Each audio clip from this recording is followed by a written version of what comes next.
Attention. Welcome to the Different Spectrums podcast. We dive into the wild world of mental health discussions. Get ready for profound talks, a sprinkle of humor and sarcasm, and a touch of colorful language. Just a quick heads up, our show reflects our individual opinions, which may not align with the standpoint of the podcast, our featured guests, or any related corporate entities. Our mission? To illuminate through laughter and satire because everyone needs a good chuckle. Chill out and don't stress over the small stuff. Legal troubles? No, thank you. Cancel culture? Please spare us. We'd rather keep this space lawsuit free. So buckle up, have a good time, and join us as we navigate the vibrant realm of mental health on the Different Spectrums podcast. Today's episode is sponsored by BetterHelp. BetterHelp connects you with a licensed therapist who is trained to listen and give you helpful, unbiased advice. By using our link, you can get 10% off your first month of therapy. So, Naz, as a therapist on BetterHelp, what has your experience been like? I've been doing it since January 2021, and it's been really fun and exciting. I've been able to reach clients all over the United States and the world. I've had good relationships. I've had folks that I've had for a couple months and a good handful where I've had for almost 2 years now. So it's magnificent. I've enjoyed my time and my clients. I love them. Awesome. You can do it all from your phone or computer via phone call, video chat, or messaging, however you feel the most comfortable. Let BetterHelp connect you to a therapist who can support you all from the comfort of your own home. Visit betterhelp.com/DSP or choose Different Spectrums podcast during sign up and enjoy a special discount on your first month.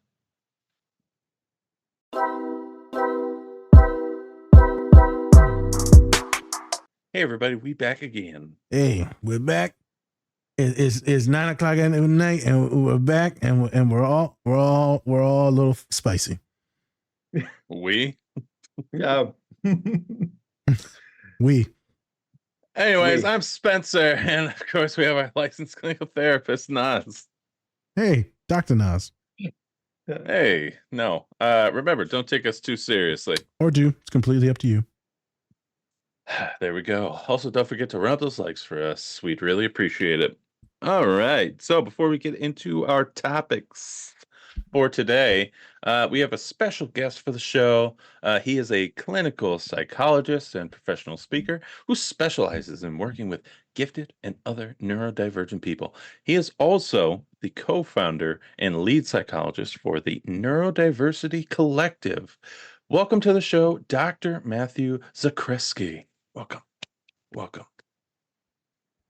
No, yes. Thank you for having me. I am looking forward to this being an informative and ridiculous experience. And if it's anything like the backstage, we are either going to get everything done or absolutely nothing done. And frankly, I'm here for both of it. So, You have very high hopes for us, and you're about to be disappointed. Yeah. So.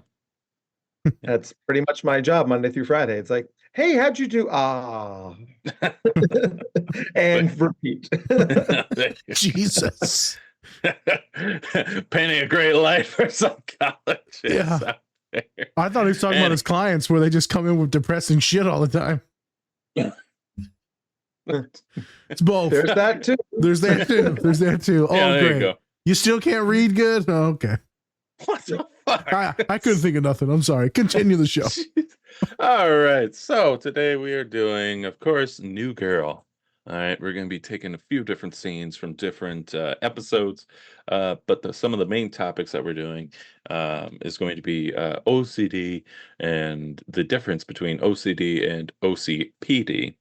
We're going to be talking about perfectionism, masculinity. We're also going to be talking about prosody. Like, what does that mean? What does it mean to change words to have different meanings?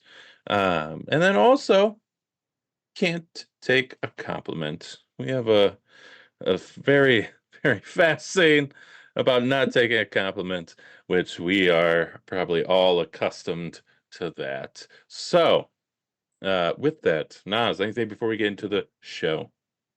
Just thinking about all the, the scenes, and there's a lot of people that have comfort shows. And this is going to be a major comfort jolt for a lot of autistic folks, a lot of neurodivergent ADHD folks, a lot of anxious folks. Yes. It's getting older now, getting a little bit older now, but it's still one of those comfort shows that a lot of people know that are, I'd probably say 35, 37 and under.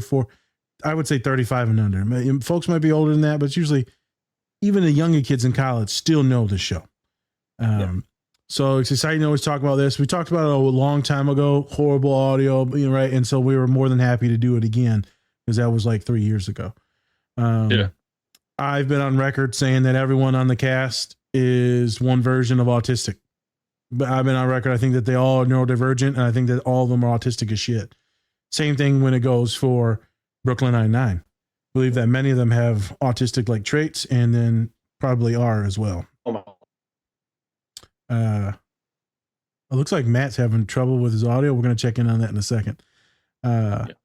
So really excited to get to this. We're going to talk about a lot of different topics. We're going to have a lot of fun today. It's going to be a funny pod, an easy funny pod. It's not all the saddest shit ones that we just recently did.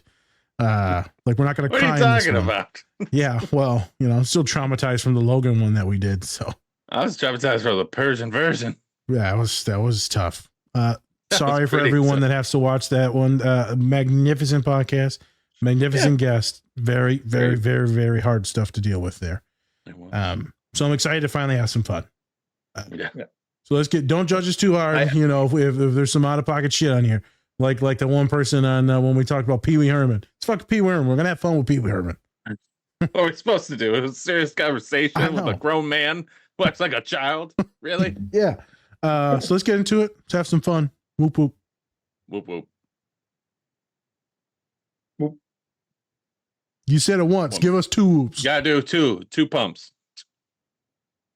Whoop whoop. Oh, Whoops. There it is. There you go. Yep. There you go. Okay. You were glitching out. That's probably why. Yeah. Now he's going like whoop whoop whoop Yeah. whoop whoop. He's just barking. I'm just gonna keep whooping until you tell me to stop. Dance, white man, dance. Oh my God. Okay, cool.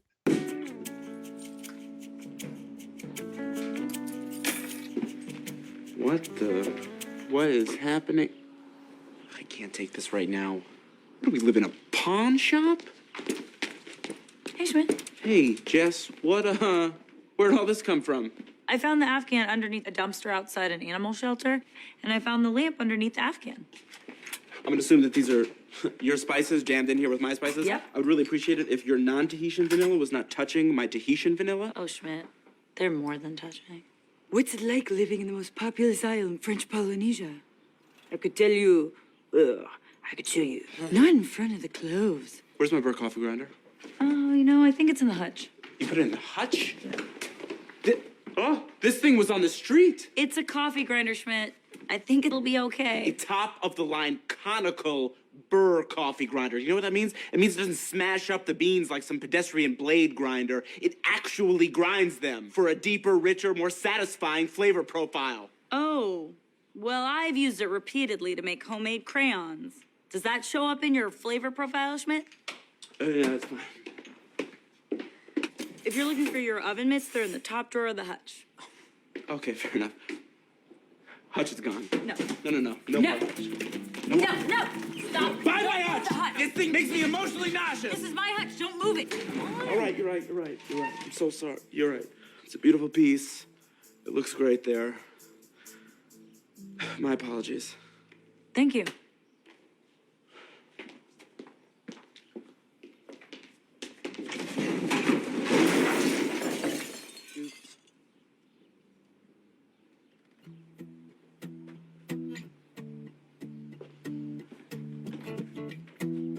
Schmidt, you have a real problem. You've got to learn to calm down. Yeah.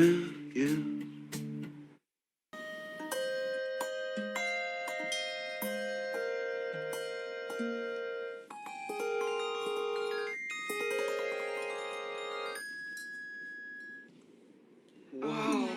Oh my God. That was amazing. That was off the hammer. The hammer and the bell. Tough crowd. Here's what I was thinking, okay? If we want to win this concert, we play something cool. like Eye of the Tiger. What's Eye of the Tiger? Eye of the Tiger is the greatest song ever written. It's so cool it ended the Cold War. That's not even a little bit true. I never thought bells could be cool. What do you mean? I make bells cool. Do that thing where you hold 3 bells in one hand and... 3 in hand. I think she's talking about the Winston. It's actually called the 3 in hand. I can do it. Yeah, but can you do this?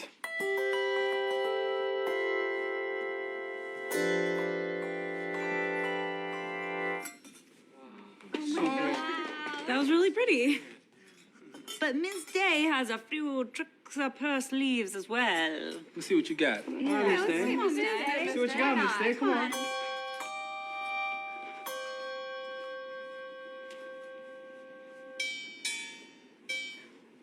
I am a robot trained to play the bells. Don't judge me, cause I can't think at all. I just like to play the bells. I want to play Eye of the Tiger. Yeah, come on, Tiger. Please. That sounds so fun, but we can't because we don't have time. Oh, darn. But here's what I was thinking. If you skip school and practice, then boom, you got it. Mr. Bishop.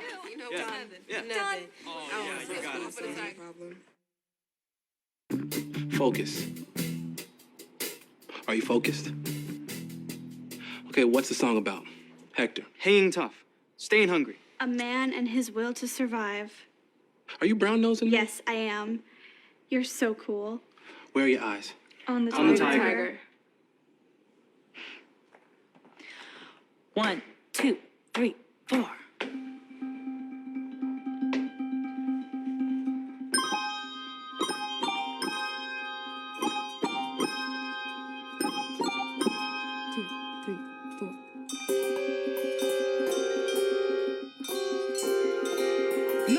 No! Are you kidding me? It is not that hard, people. It is an instrument that a cat wears around its neck. Okay, you know what? I think they did a pretty great job considering the fact that they've only played it like 8 times. Well, you're wrong, okay? You thought wrong, Jess. You know why? Because I'm out there right now by myself in the cold. I got no support. Maybe we're just not good enough. No, you are good enough. This is not your problem. This is Mr. Bishop's problem. Pa, rest. Pa, pa, pa. Rest. Pa, pa, pa. Rest. Pa, pa, pa. Rest. Pa. Can you hear it? It's a very famous song. Mr. Bishop. I'll tell you what. Here. It's up here. You're gonna play these, okay? Play these until you figure it out, right? Don't play these. And what are you laughing at, WNBA? This is what you look like. You look like you're fighting off a shark. Okay, this is what I want. Mr. Bishop. Petting a dolphin. Oh, yeah, there we go. All right, and you didn't make me want to throw up. Really? Now, come on, people. Out. What? Get out. You're out of the group. You're being mean. Fine. I don't need this.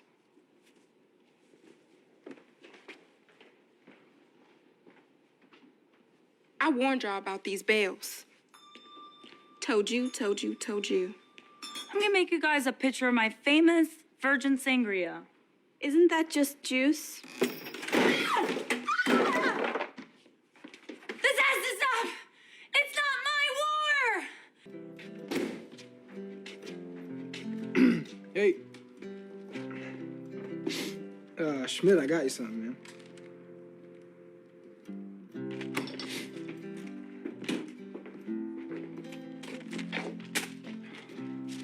They didn't have a Jewish star at the store, so I got you a regular cookie. I made the star myself by breaking off the pieces. It's meant to celebrate your Jewish heritage.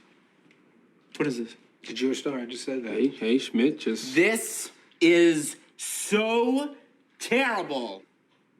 You gave me a cookie, I gave you a cookie. You gave me a cookie, gave you a cookie. Gave me a cookie, got you a cookie.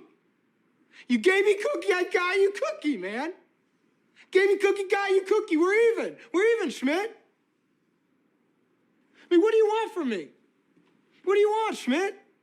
I've been racking my brain all day. I walked around the grocery store, man, for 45 minutes. I didn't know what to get you. Then I was thinking I was gonna get you ramen, like we used to eat, but you probably eat like fancy ramen now with like figs in it. I don't know, man. You love me too much, Schmidt. And you picked the wrong guy. And when are you gonna get that giant head of yours? I'm just gonna let you down, man.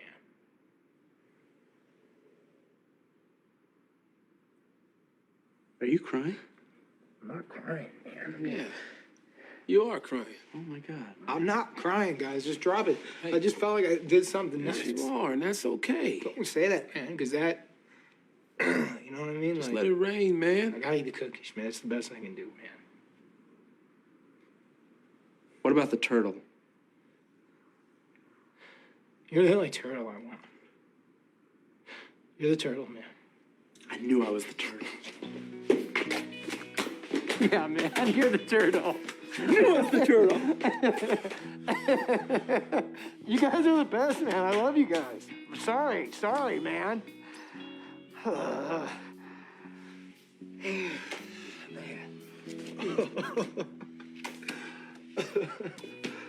gonna I'm gonna eat my sandwich right here. I'm gonna eat my sandwich. This is a good sandwich. All right. See you guys. Just needed to happen. Welcome to Hot Foods. Can I help you? This morning, there were 9 menus just at my apartment. I also hate those menus. They're so bad for the environment. It's wasteful. It's an eco-disaster. I'll talk to my boss, see if we can change that. Yeah, great. You do that. I'm gonna follow up with you on that. I compost, recycle, but I don't feel like it's enough. Thank you. Jeez, thank you so much for stepping up and saying something. That's who I am. It's just, I'm My name's Brian. Jessica. It's really refreshing to meet someone who actually cares. Well, it helps that you're gorgeous. Bleh. Brr. No, that's crazy. That ain't real. That's dumb. That's straight dumb. You're dumb. You're nice. You excited for the holidays? I am. Anyway. Hey everyone, I'm here to talk about our new collaborator, Toink Toys. They have a wide selection of, you guessed it, toys and other great collectibles. They have products from Marvel, Star Wars, Harry Potter, and everything pop culture. You could say they put the toy in Toink. So go check them out at toink.com and use our code Different Spectrums Podcast to get 10% off your entire order today. Anyways, we back again. Hey, we're back and we're live. Just as live as Joe Biden during that goddamn debate. Jesus fucking Christ. Hey. What are you talking about? Bro, Joe Biden was dead. I ain't gonna lie, he was dead. Oh, If you want to talk about someone having an ADHD brain fart, leave the man alone. He's out of the race. I know, Jesus. I know. I'm just saying, What else do you want? Shout out to his neurologist for keeping that man Leave alive that the last old 4 man years. alone, bro. Hey, my dad keeps saying the cocaine that they had him on was some good shit, boy. Oh my god! Yeah, that man's so alive he's dead. Okay, It well, was I'm that done. shit that Logan had when he was I powering know up at the that end. juice, the green. Give me the green juice. You see every tendon in every part of his body. Yeah. You know? Oh my god, just watching Joe sometimes just makes me scared. Like I'm like, please don't fall. Please don't fall. Finally, some sympathy, you jackass. Yeah. Right. Well, and they like during the debate, my favorite tweet was somebody gave him NyQuil instead of DayQuil. It was like, damn, because that's what it looked like. That sort of like cloudy head, like, yeah, words. It's like, oh, this is very bad. Someone just would have went. I can't wait till you motherfuckers are old as shit. Oh, I can't yeah. wait. Yeah, I know. You're already drooling all over the place. Shut the fuck up. I know. motherfucker. I woke You up have in a no puddle of place to drool. talk, I put out asshole. drool and acid reflux after my nap. Excuse me. Just as long as we're sure it was drool. Yeah. It could be cumsies. All right. Anyways, God. Continue the show. Are those happy tissues or sad tissues? he doesn't like to talk about it. Is that from New Girl? That's from New Girl. No, I was forgetting Sarah Marshall. Oh, okay. Okay. Yeah. There you The go. other one I considered because there's a whole lot of neurodivergence going on in that particular movie. Yeah. If I don't, if I do a good job, I'll come back and do that one. There you go. There you go. Yeah. Yeah. All right. So let's just get into it now. So Dr. Matt, Dr. Zakreski, as some of the Polish people would like to say. Can you tell us a little bit about how did you get into the mental health field? Well, I mean, it's funny. Part of the reason I don't go by Dr. Zakreski is, the old joke, like Dr. Zakreski was my father. Dr. Zakreski is my father, but also so was my mom. So both of my parents were clinical psychologists. Oh. So like I grew up with this. Like I always joke, like I never got grounded as a kid. I got analyzed. So I came home and like, what made you break curfew? I'm like, God damn it, just ground me. Like, no, get behind the feelings. Like I was fluent in CBT as a kid.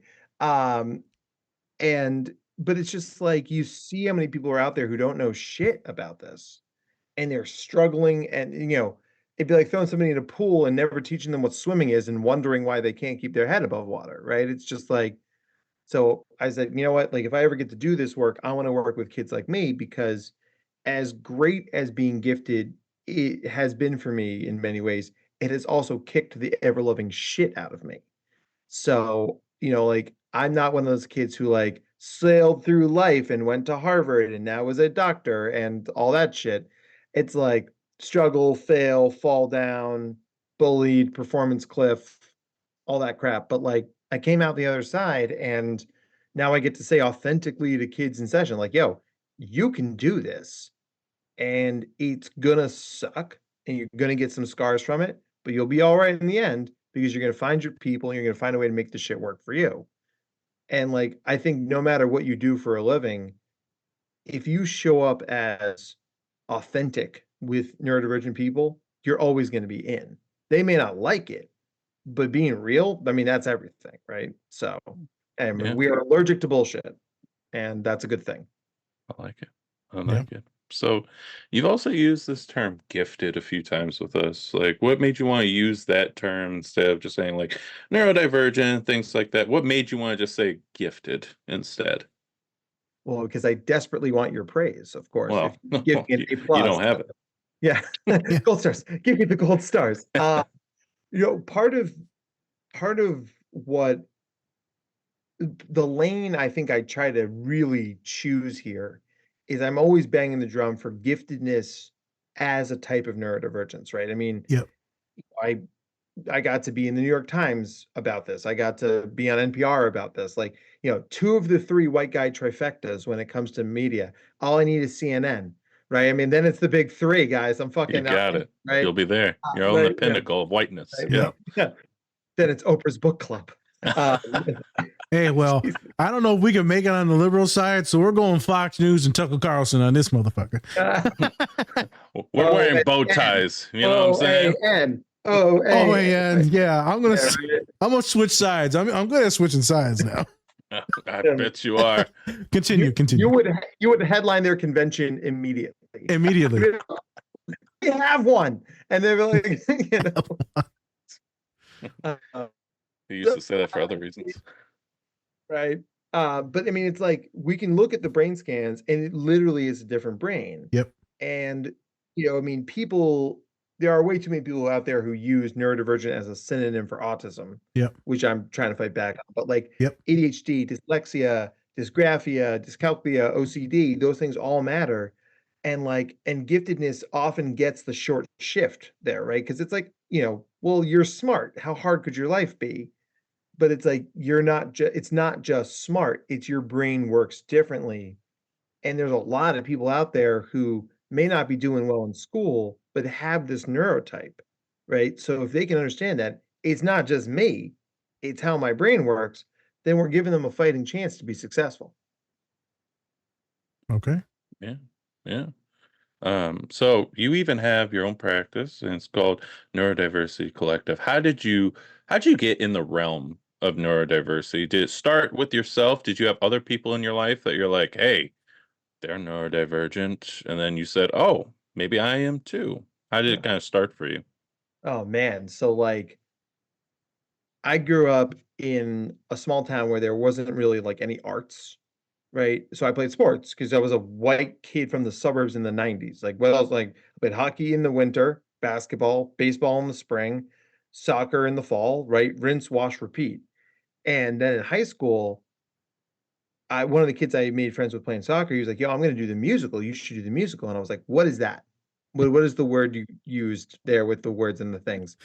And I showed up straight up cold. Like, I mean, like, is that not the most ADHD thing ever? Like, I've never done this before. Now I'm going to do it, and I'm an expert at it now.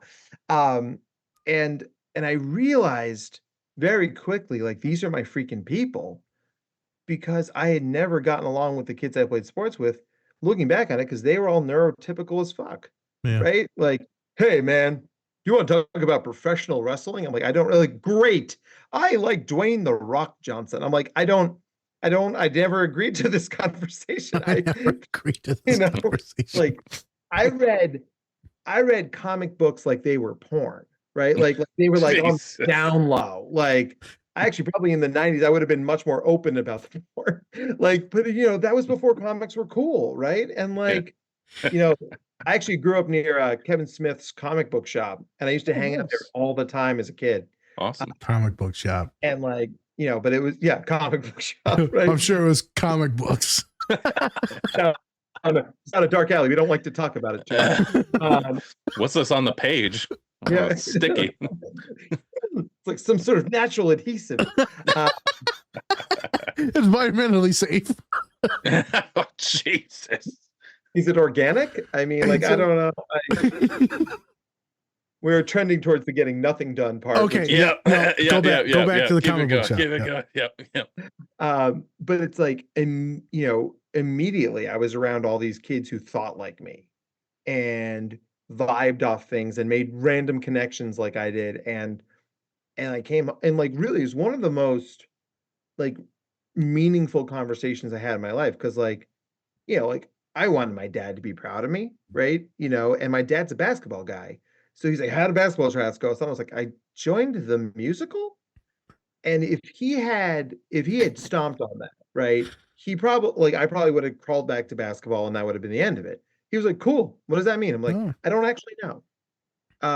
But I mean, he supported that, and then like 4 years of high school theater, 4 years of college theater. I did professional stand-up for a while, professional improv. Now I travel the world as a professional speaker, using a lot of the shit that I used on those stages. Like, I mean, that's, I planted a lot of seeds in a garden that bloomed 25 years later. And now I'm really successful at what I do because my friend Jason convinced me to be in Little Shop of Horrors in 1999. Shout out to Jason. Yeah. Shout out to Jason. Jeez. Good guy. He's a bona fide racist now, but good guy. What the fuck? You zigged what I thought you were going to zag. I didn't know. He's a very successful DJ in Los Angeles. Oh, there you go. For real? Oh, wow. Right? Oh, that's awesome. Yeah, right. And it's, he's one of those guys, every time I look at his Instagram, it's like, "Oh, fuck you." With the jeans and the shirt. And it's like, God, gee, they're like, Los Angeles, East Coast for life. Jesus Christ. Let's go Mets. Let's go Mets. That's as hardcore as I get. Mets. I went to Queens once. In Queens Uber, once. right? It was terrifying. Yeah, terrifying. I mean, I saw one black guy left. Like, nope. Fuck that. Yeah. I don't like it. I don't like it. Spence, what else you got for him? Yeah. Yeah. So what made you want to be, so you did, you've been doing, you're a psychologist, and like you said, you've been kind of in like these like liberal arts kind of sections of your life. And how'd you get into psychology? So I was working in travel sales, right? And it's actually like a lot of the like business consulting I do now is sort of based off this idea, because I'm like this super ADHD kid working in like virtual sales, right? Like, so we had like a giant like bullpen of computers, and and I just was taking a lot of micro breaks, right? Like, like make a couple of phone calls, read ESPN, make a couple of phone calls, read ESPN, right? And I got yelled at by my manager, and he was like, "What do you can't be reading ESPN on the floor." I was like, "First off, everybody's fucking doing that. right? Second of all, look at the sales numbers. I'm always top of the charts in phone calls. I'm always making the most sales. And I was like, let me be me because it's working, right? And so they sort of crafted a plan for me. And so I mean, like, listen, is there a better job in the world for when you're 23? Like, they'd be like, yo, anybody want to go to Greece this week? I'm like, I was like, I'm 23 and single. Shit, yes, right? Um, and so I would do that, and like we had a bar in our office, and we had these legendary parties, and it was awesome, awesome. And so they offered me a promotion. I was going to be a manager, and I did the thing where I was like, I'm gonna go home and think about it. And as I went home and thought about it, I was like, holy shit, if I take this, I'm gonna be here forever, Yep. which is a damn good job, right? But I was like, but it's not what I'm meant to do. Like I was always, you know, I was always like drawn to working with kids. I wanted to help people like me. And, the previous summer our company had sponsored a little league team. So after work, we would walk across the bridge and, coach these kids up. And, there was one kid and he was just so much like, I would pay good money to know what happened to this kid because he was out in left field, literally like spinning in circles, counting the planes flying overhead to Logan, you know, and I just loved this kid. And like, he's like, my dad says I have to play baseball because it gets me out of the house. I'm like, He was autistic I'm as in hell. there, brother. Yeah. Get in here for the real thing, right? So I was like, that's really what I meant to do. So I went in the next day and I resigned, and they were like, "You what now?" Oh shit. So yeah, it's a bold negotiating strategy. And I popped out, and they were like, "Okay, listen, you've been very successful. Like, we'll pay you to stay here another month and a half, rewrite our training manual, help us make people more like you." So that's what I spent the next 6 weeks doing and training up new people, and took 3 people to replace me. Uh, and I went from making $66,000 a year and having an office and an expense account to working for $11 an hour in Southern New Jersey, with kids with severe behavioral disorders. Yep. And my accountant screamed at me. Yep. He called me some nasty names that I shan't repeat on the podcast. Uh, but that got me into grad school. And my very first placement was working at a school for twice exceptional kids. And I called my dad and I was like, I'm home. Like this is where I'm meant to be. And I had great mentors along the way, great leaders, great professors. And I came out of grad school, hit the ground running. I mean, and now I run my own practice because like a lot of neurodivergent people, I am very good at being my own boss and very bad at being somebody else's employee, right? Dr. Naz, I know what I'm talking about, right? And that's the thing. It's like and the reason I call it a collective is like I was like, listen, I'm hiring for a reason. Go do your thing and call me if you need help. And that's it, right? We have 4 team meetings a year. And because fuck that noise, right? I'm not trying to waste anybody's time. I mean, I hate meetings, right? But my door is always open if people need a question for a clinical thing or they're billing problems, right?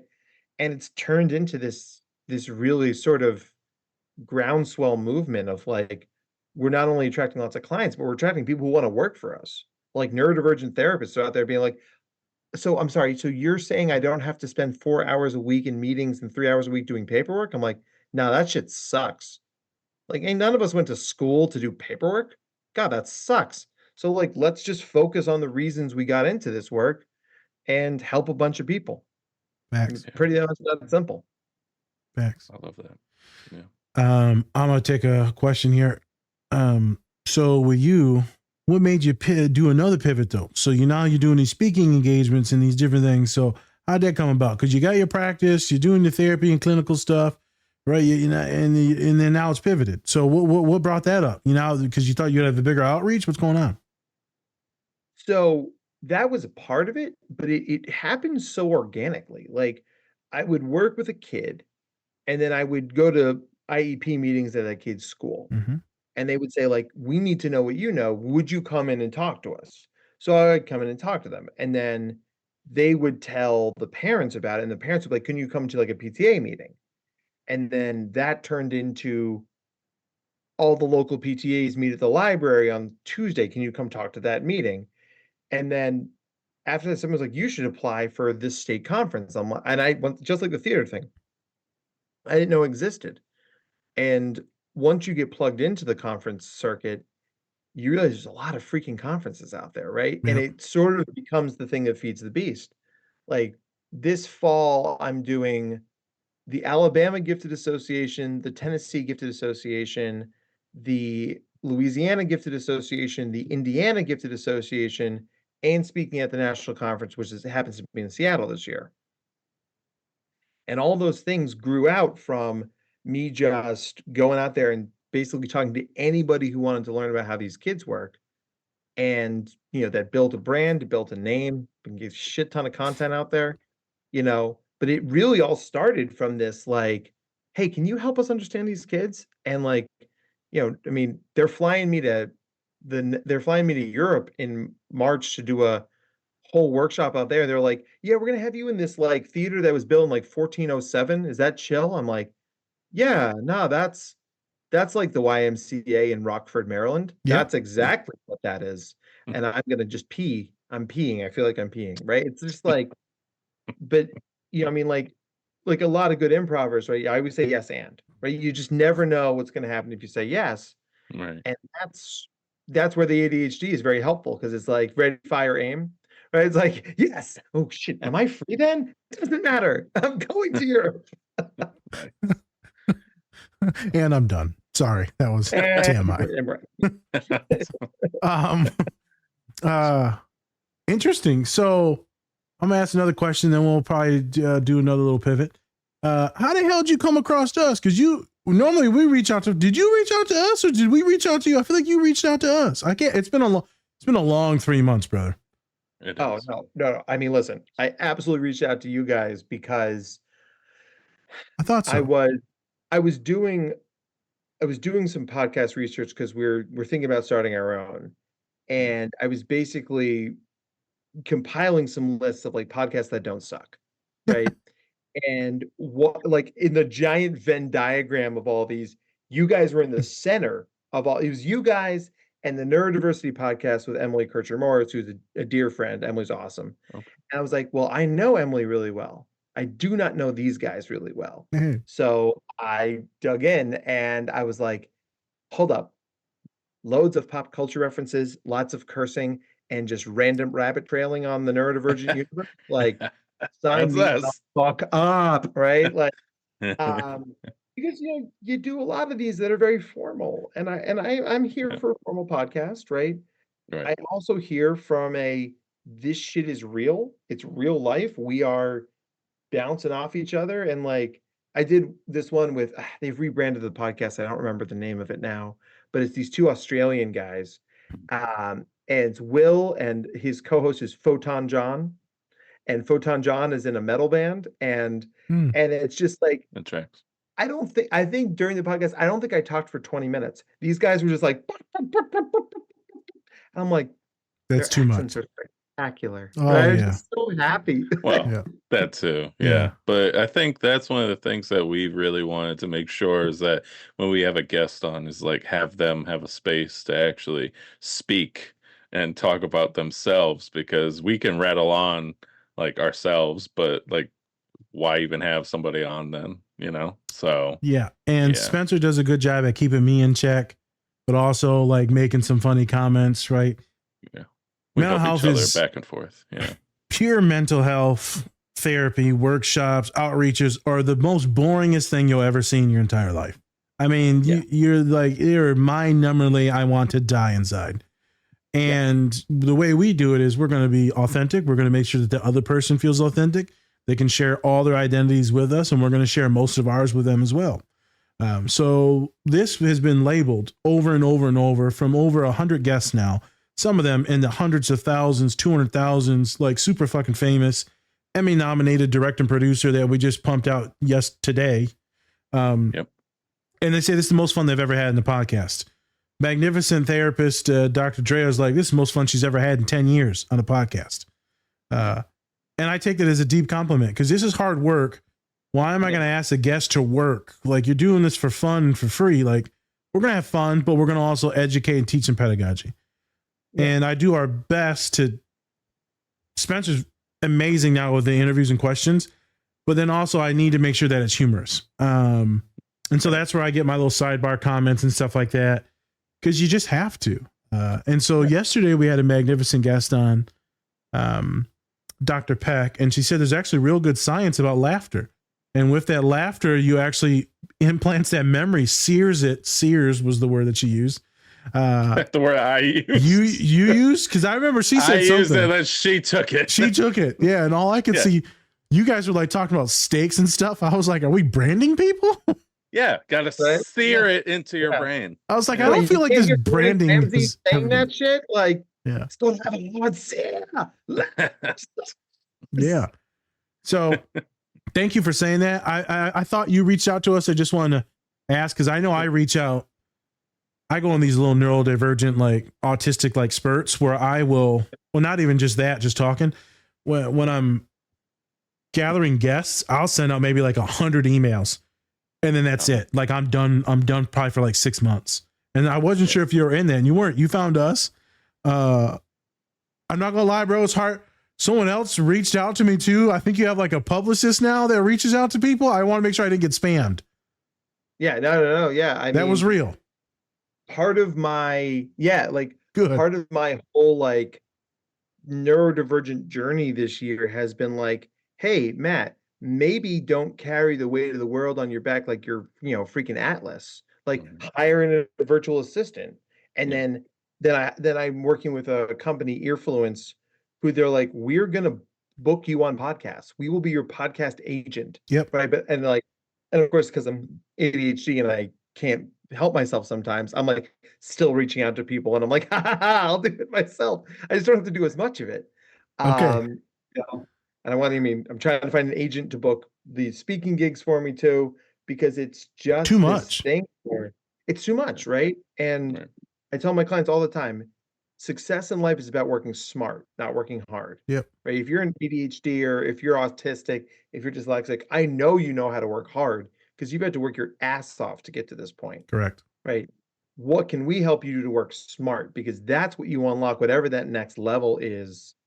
And obviously it looks different for everybody, but like for me, the less time I'm spending finding podcasts and emailing them and doing all that shit, the more time I spend to be on the podcast, which is what I really enjoy. Yep. Right. That's what I thought. I wanted to ask that as we transition into the scenes, because I knew that's what it was. There's too much to do. So you got to have a team now. It's all about having a team and being able to pivot, take less off of your plate. Right. Or to like what we've done for the podcast is we've tried to streamline everything. Everything we do is so fucking streamlined now. It's just, as soon as this is done, I put it through like 3 or 4 things and I'm good. It used to take me hours to edit, to make things. Thank God for ChatGPT. Without ChatGPT, I'd be dead in the water. With dyslexia and all that, like it's impossible for me to fucking write anything. It is. Mm-hmm. So I thought that was it. I just wanted to put some attention to that. Before we get into the scenes, before we do that, you also have a book that's coming out in August called the Neurodiversity Playbook. Could you tell us a little bit about that and where people can pre-order or buy it? Yeah. So, if I could talk to that 15-year-old version of myself who's like, ditching basketball for musical theater, that kid never would have believed you could write a book. Yeah. Right. He had a book in here, but there was no way you could have sat still long enough. And I turned 40 in October last year. And for really the first time in my life, I feel like my prefrontal cortex can like carry its weight a little bit. Like I'm getting its ass along, like your drunk friend leaving the bar. It's like, I don't know. It's like, you're going to go, bro. It's last call. We've been run. No, I want to stay. We're playing shots. That's not even a game. It's fine. Right. But like, so here I am, like doing my writing. I got it done. I called my editor. I was like, here's my idea for a book. And I want to have it out this fall because I'm doing all these state conferences. She's like, cool. I know you have ADHD. You lead with that. Here's the deadline. You need to have the book to me if you're going to do it. And I was like, awesome. Give me an insane deadline because otherwise I will kick the book to what I like to call the magical land of later. And in the magical land of later is where I'm going to go to the gym and shave my beard and make up with my, super racist uncle and all that other stuff that I'm never going to do, right? Um, and it's just like, okay, you know what? But I found a way to do it, and the book is my 10 most popular talks and therapy concepts distilled into this whole idea that 80% of people are neurotypical. They have built the world, they built the code. And there's a lot of like spoken and unspoken rules that benefit neurotypical people. Not that they're out to get us, it's not like that, but they just built the world that works for them. How do we become aware of this code and how do we crack it as neurodivergent people so we can play their game and still win at the end? And so it comes to this idea that it's not about selling yourself out, it's about code switching, right? If I have to talk to the bank, like I'm gonna be neurotypical as fuck. Like, yes, thank you. I would like to make a deposit. I'm not playing Pokemon on my Go on my phone underneath this desk. My hands are here and I'm looking at you and I'm doing very important adult nodding. This is a very good nodding, right? It's very good. Yeah. Yes, right. I'll give you a loan. Yeah. Yeah. Yes. How about? I mean, you're a white man, so I'll just give it to you anyways. Yeah. Oh yeah. I mean, I was born on third base. I'm not going to pretend I hit a triple. Right? That's good. Yeah. That's a good one. You're not fucking Barry Bonds out here. I'm just gonna walk this guy. Fuck it. Yeah, just go home. Just walk all the way around. Just go home. It's fine. Yeah, no. Yeah. Well, you're right. That algorithm that we have to find, that code, right? I was at the bank the other day and I told Spence about it on the podcast. I was sweating bullets, but not because I'm autistic, is because I'm racism, and I'm sitting there like, man, I'm doing something illegal. I'm like, she gonna get me? She gonna know, right? And she's like, well, we got to do all these checks just in case you're doing tax evasion. I'm like, well, shit. I thought that's why I'm doing this. Suppose I am. Yeah. I mean, it always makes me think of this scene in Office Space where they're trying to figure out how to launder money, and they ask the guy, he's like, "You're not going to tell the police about this, right?" And he goes, "It depends." Right? Like, How much money you got? Yeah. Right. I'm telling you, I got a banker now. I forgot her name, but I feel real white right now. It's the whitest I've ever felt in my life. He's like, white man. USA. Like a venti chai, right? I mean, I would like, whoa, I'm not going there. Oh. You just found the third rail. It's like, oh, there it is. I'm not crossing that line. And with that third rail, let's get into the scenes. There you go. Right. That's how we do it. That's how we do it on this show. Where's my gun? All right. Oh, Jesus. All right. Well, you're in the wrong place, boy. Nope. Okay. Nope. Okay. All right. So the first scene, right, that we're doing has to do with Schmidt. And he's going through his OCD, right? So Jess is new to the apartment, and then she's like, you know what? I'm going to put my stuff in there. I'm going to bring my stuff in because I pay rent too. And Schmidt did not like that at all because it was a dirty hutch she brought in. And then she's also using like all of his like very expensive things to do very non-expensive things to them. So and then later in the episode he goes and he is a beach bum and he eats hot dogs from a homeless man in a cart. So he went a little too far. He was over here, then he went way over there. Yep. Overcorrected. Yeah. And then he at the end, I also love the scene where they do a flashback and both Winston and who else was it? Oh my gosh. Was it? I can't remember right now. And Jake, his real name's Jake, but whatever. They're both like playing like baseball, but with a head of lettuce, and then it hits Schmidt, and then he's fat, and he just goes and throws up. Oh my God. So good. So good. But before we actually get into I know, Fat Schmidt. We built this Schmitty on Tootsie Rolls. All right. Anyways, before we get into it, I would love to know, Matt, are there like a couple characters that you really identify with in New Girl?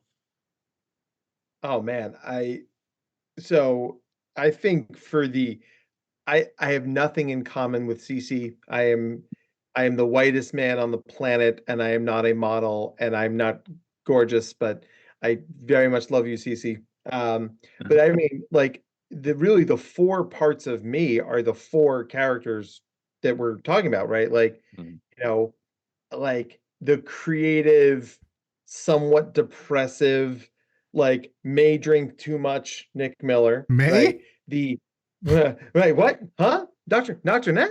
The human puppy that is Jessica Day, right? ADHD and attentive type, in my humble opinion. The like if people would just freaking listen to me from Schmidt, right? I actually he killed me. I can't say raccoon anymore. Raccoon. Raccoons. He's like poisoned my brain. I can't, Winston. I just raccoon typical. I mean, it's like awful. And and of course, Winnie the Bish. Winnie the Bish. This is probably the only time in my life I can say I'm just like this black guy, because Finally. finally, Me and the blacks, we got a lot in common. Me and the Hey, brother, right? we're the same. We're the Hard same. I sing like black people mean it, which I think means more. Real quick, one of my favorite scenes, I'm autistic, brother's autistic, and we were watching New Girl together, and there's that one scene where they're trying to design something, and Oh yeah. and he's like, it's so black, it's the blackest. And he's like, marketing's gonna be terrible from this. And then my brother walked around, it's so black, it's the blackest. I'm like, shut the fuck up.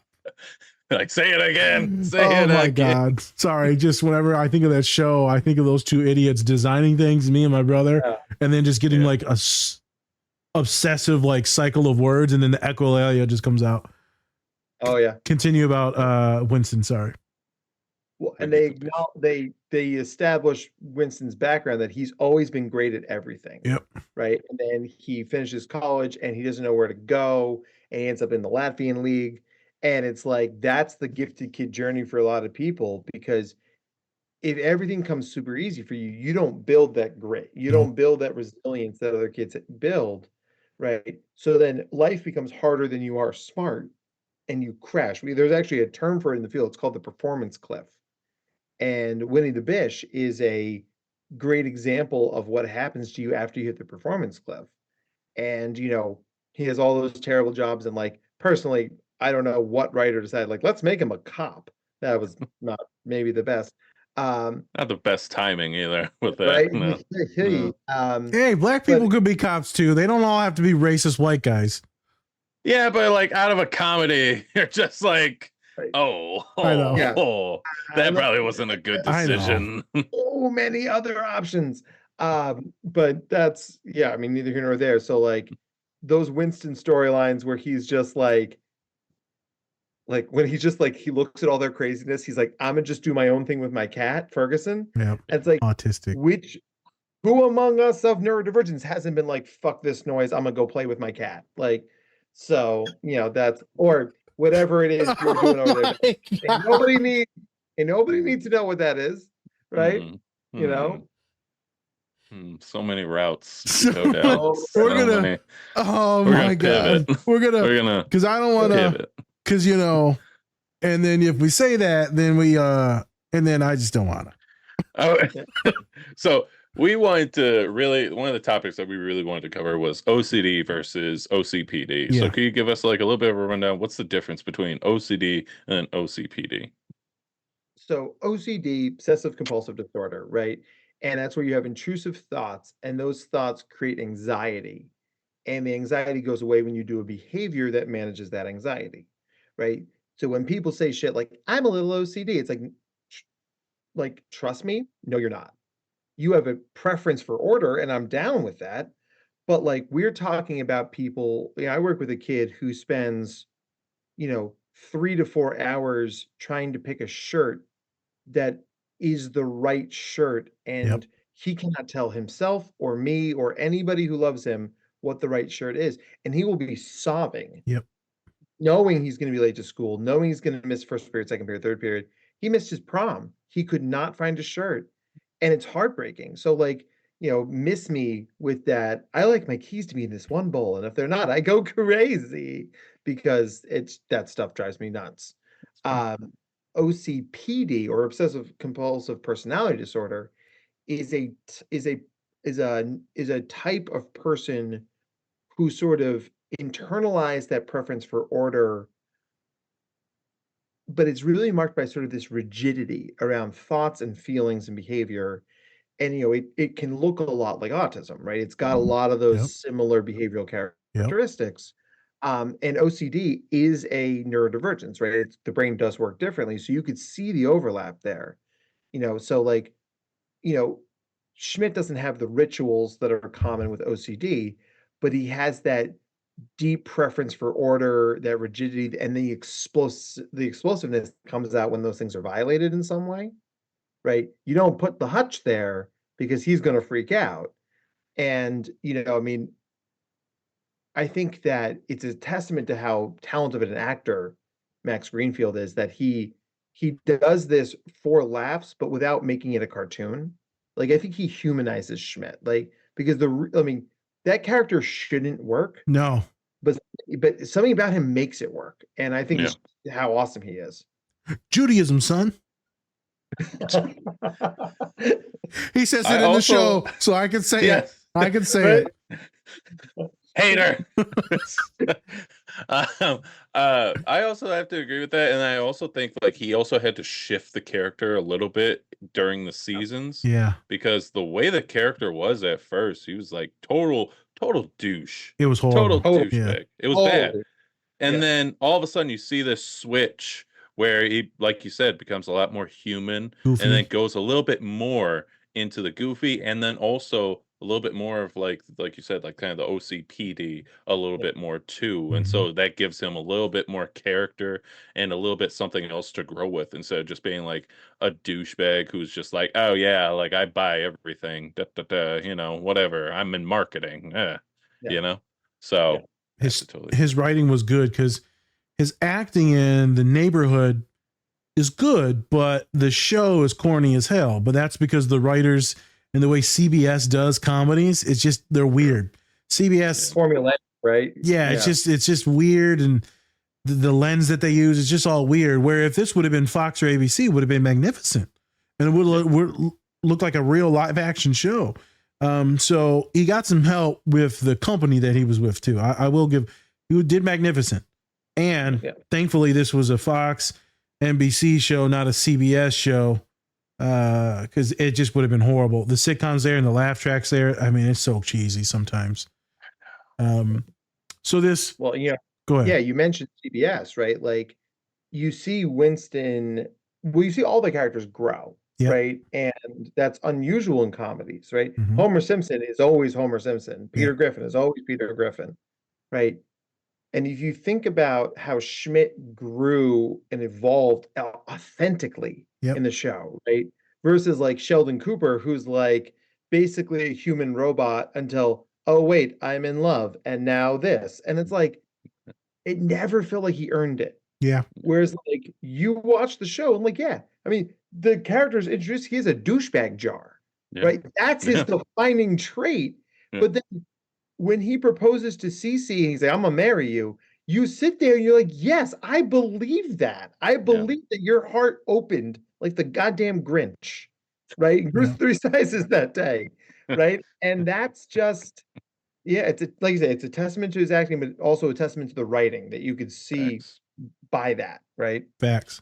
Yeah. Real quick, because that's one of the most triggering episodes is that scene, right? And then the music that plays there too.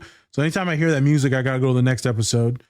The music when they're leaving and like it's the end of like end of the season, or like he has to move away in like season 2 or 3, And then the one on the very last episode when it's all done, right? Those songs fuck me up. I'm like, nope.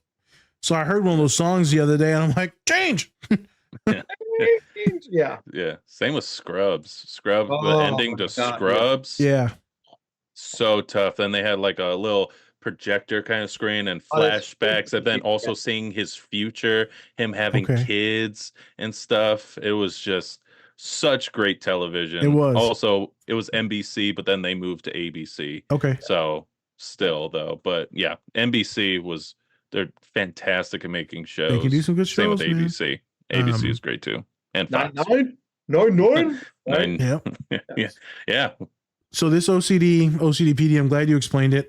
Spence, we went to that basketball game for New Year's. And remember this little white boy come up to us and like, hey, Nas and Spencer, remember? And you remember that? We were at the Minnesota Timberwolves game.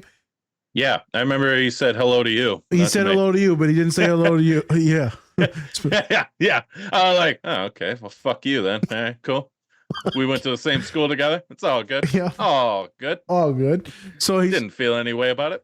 So he's talking to me.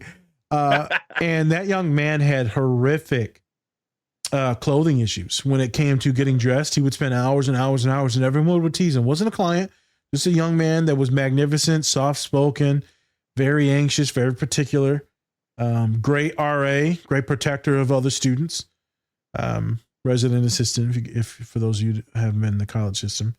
And I'd be like, man, this is fucked up. Y'all teasing him about this, man. He always looked good, fresh to death. But they said it would take hours, and he would run late for shit. And like, I know that OCD was bad with him. And that probably plays into when he talks to people in public too, Spence. That anxiety, that OCD, that rigidness, he felt safe with me. It's like, I don't really fuck with Spencer, or I don't know him, or maybe that's a different guy. Who knows? No, I didn't actually take it personally. I know. But it just made me think of that young man. And then we just did like an OCD podcast that came out last week, and those reels are going bananas with the turtles all the way down in that movie that we did, because those are really intense scenes, man, really intense scenes. And OCD, pure OCD right there versus that OCD-PD, which a lot of autistic folks fall into. And sometimes, right, you can be both. You can be autistic and have that, personality disorder too. And I will put the diagnosis in as autism, and then I'll put it unspecified personality disorder, provisional, right? And then later on, I'll put it in as provisional OCD-PD. So it's a thing, right? I mean, I fall under that shit 100%, right? I like things a certain way. And if it doesn't go that certain way, I'm like, murder. Schmiegel wants to murder you. Murder. Schmiegel wants to murder. And then they do it my way, and I'm trying to teach them, like, we'll get into the next scene. And I'm like, you're not doing the right way, you stupid motherfucker. Why are you so fucking stupid? Yeah, 3 weeks on a road trip. Yeah.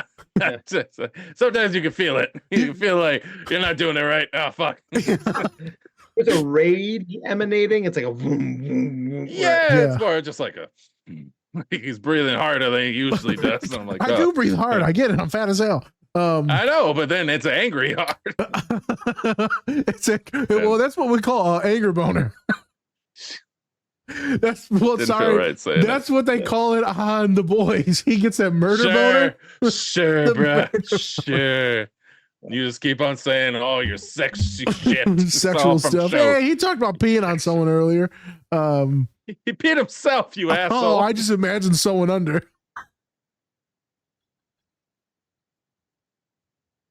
I'm sorry. Well, I thought I was going to tie this into something really therapeutic, and then I lost it. So let's get to the next scene. Yeah. So the next one is it's where Winnie the Bish is helping Jess with so she's doing a kind of a community service kind of deal with students, and Winston's there to help because he had this natural ability to just play the bells, just play them to perfection, right? Slightly disappointed when I saw the behind the scenes and there was no bells in it. It was all just after those post Yeah. credits shit. I was just like, oh, okay, it's rude. Um, and then so he's doing this, but then all of a sudden now he starts getting a little bit cockier with it. He starts kind of lashing out once the other students who are actually part of the program, and this is supposed to be helping them, aren't doing it to the same beat as him because he got it perfectly. And then he storms out and he's like, I'm quitting. And then the students are just like, well, we're going to quit too because he was the best person to do this. So why would we do it anymore? Um, so we wanted to talk about perfectionism, right? And you had a great you really encapsulated the scene great and just Winnie in the beginning before we even started filming. So if you could kind of go back to that and just kind of break down, it's like how does Winston really, uses perfectionism, but then it's also a detriment to him as well. So there are two kinds of perfectionism, right? There's adaptive perfectionism and maladaptive, right? So adaptive is I want to get better. I want to be better. I want to be the best version as I can be, right? Maladaptive perfectionism is I got to be perfect or else. Like, can I win an award for like best mental health podcast? Or do I have to be named the greatest podcaster of all time? You're never going to hit that second one. No. It's not possible, right? Well, I mean, maybe you, Spence. I mean, like we all rooting for you, baby, right? And so adaptive perfectionism is like what can I do next? It's aspirational, it's cumulative in nature. Maladaptive perfectionism is deficit based. It's like, how am I going to fuck this up? Okay. Right. And so Winston, who's someone for whom a lot of things come very easy, he can't imagine things not being easy for somebody, right? And that's where his high standards slide into that maladaptive part, right? This is where we also talk a lot about overexcitabilities. So Dabrowski, the famous Polish psychologist, came up with 5 areas of overexcitability: sensory, intellectual, imaginational, emotional, and intellectual, right? So those are the big 5. And so like that intellectual overexcitability here is like, how come everybody doesn't care as much about this as I am, right? The internet was like filled with jokes about the Roman Empire for a minute there. Yeah. I have a couple of kids who are like experts in the Roman Empire, and they were like, but they're not serious about the Roman Empire. They're just making jokes about the Roman Empire, and you can't make jokes. I'm like, you're proving their point. Good, good, good, good, good. Right? Because it's this like fundamental lack of what we call theory of mind, right? That I exist and you have different thoughts and experiences than me because you're a different person than me, right? Dr. Nas, like, we're both doctors. We don't have the same training. We don't have the same experience. We can talk shop very easily. Yeah. Right. But I can't sit here like and say, oh, Dr. Nas, you'd agree with my diagnosis because you're approaching it from a different lens, not better or worse, just different. Yep. But Winston can't see how other people would be different than him. He's blinded by that overexcitability. I laugh because he's colorblind. Yeah. Oh, yeah. He's a brown frog. And then one of the best lines from Schmidt ever: Winston, what color do you think you are? Like, he's doing the puzzle of the rocks. Is it Tyrone Biggums? And I left her because, and I'm not going to say the rest, but from Dave Chappelle, super racist. Yeah. But yeah, no, that's why I laughed. I'm sorry. So continue. This is magnificent. Some of these things, right, I know, but I don't know. So like your mind is operating on a different wavelength than mine. And like that being smart enough to know what you're doing and what everybody else should be doing creates a chasm that you can either fill with praise and lifting people up, or crushing them into a cube, right? And that's what Winston chooses to do. And like part of the reason I chose that clip is that when the bells are playing, it's awful. Sensually, it's like, oh, that's terrible. But it's the thing, it's like, so listen, I'm a terrible singer, right? You don't ever want me to sing. But my choir teacher in high school was like, listen, if you work with me, you will get better. You will never be a great singer, but you could be a good singer, Yeah. an okay singer, right? But if he was like, you suck at this, you're never going to be good at it, I would have bounced right out of there, right? I mean, I'm going to law school or something like that. Like, it's, you gotta meet people where they're at, because that's the only way to get them to what level they're capable of.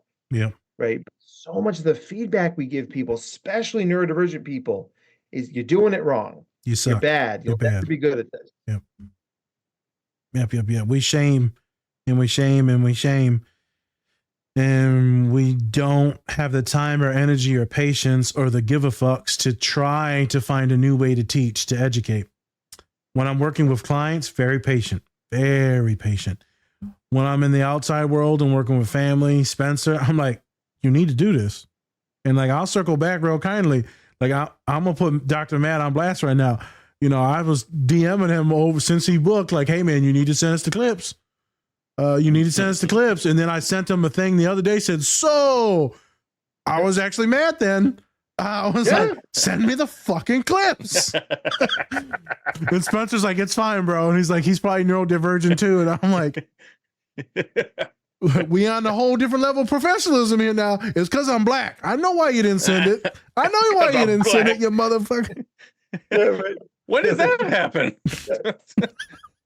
Well, what a great example of authentic communication. Correct. Right. You're being real with me, which lets me be real with you. And but also dialectic thinking that two things can be true. I was absolutely taking this podcast seriously, and I fucking forgot. Oh, right? yeah, I know. Those things can be true, right? Yep. Oh, yeah. But that blame and shame game only makes room for one dialogue. Correct. You're done fucked up, right? And that's the thing. It's like, if this number gets quoted a lot. I'm not really sure how accurate it is, but let's use it anyway. They say ADHD kids get 17 times more negative comments than neurotypical Yep, kids. heard that. That's going to fuck you up. Yep. Like, that's just like, if you sprained your ankle 17 more times than an average person, if you got migraines 17 times more average time than the average person, Good visual. if you got 17 times as drunk as somebody, like, it's going to fuck you up. Right. Yeah. And we wonder why so many ADHDers are walking around anxious, depressed messes. Yeah, we can connect the dots pretty well there, right? Yep. So it's like, you can hold people to high standards, but if you're using that adaptive perfectionism, it's like, listen, I'm going to help you grow. I'm going to help you climb the ladder. Yep. Versus yelling at you, why aren't you at the top yet?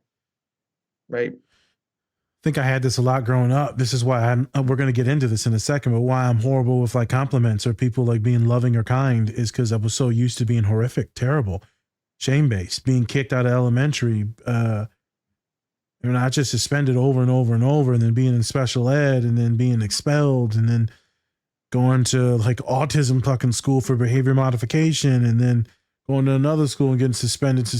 And then no one just gave a shit. And I was worthless. I was a loser.